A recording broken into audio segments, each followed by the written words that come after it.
Mais l'histoire de délai et de charge, là, tu vois, ça, c'est super intéressant. Et c'est vrai que quand on s'était vu déjà en novembre dernier, là, tu me disais que c'était vraiment important de plus prioriser le délai que la charge et que le client, quand il comprendra que le délai est plus important, il aura gagné, en fait, quoi. Parce que c'est vrai qu'aujourd'hui, nos organisations, on parle que de charge. Moi, Ouais. aujourd'hui, on est en Scrum. On me demande encore de dire la charge sur chaque sprint, quoi. Mhm. Et même, il se trompe encore aujourd'hui à dire on estime en story point, c'est égal au nombre de jours hommes, quoi, tu vois.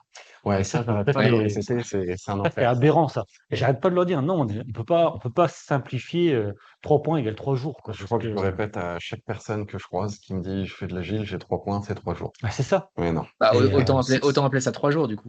Tu vois, c'est ça, C'est ça. plutôt que des c'est points. compliqué pour rien, mais tu vois, une Ouais. expérimentation intéressante à faire, si tu veux discuter avec les gens sur ça, donc peu importe, même si c'est des jours hommes, d'accord?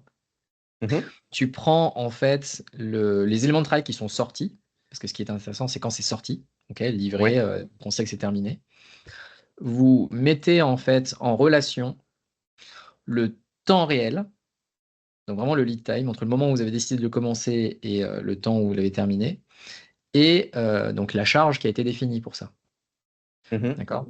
Si vous faites ce rapport-là, vous devriez avoir un graphe où tous les trucs que vous avez définis comme petits ont un temps qui est plutôt petit, et tous les Ouais. trucs que vous avez définis en grand ont un temps qui est grand. Bah, vous allez voir que vous allez avoir de tout partout. Ouais, Mhm. Ce qui veut exact. bien dire en fait qu'à beaucoup d'endroits, même un truc petit va prendre autant de temps qu'un truc qui est gros. Pourquoi? Parce qu'en fait, Ouais. c'est votre système qui a un temps en fait de latence.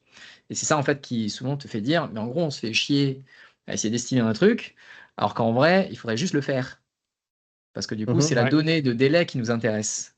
Et en fait, Mhm. tu Mm. perds beaucoup moins de temps. En fait, c'est ce qui nous amène vers du no estimate, mais parce que le no estimate fait que tu récupères de la donnée. C'est ça que tu cherches à faire. Tu récupères Ouais. de la donnée et tu cherches à découper au maximum, parce que plus c'est petit, plus tu as des chances que ça passe vite. Mais même si c'est petit, tu peux te heurter à énormément de temps d'attente.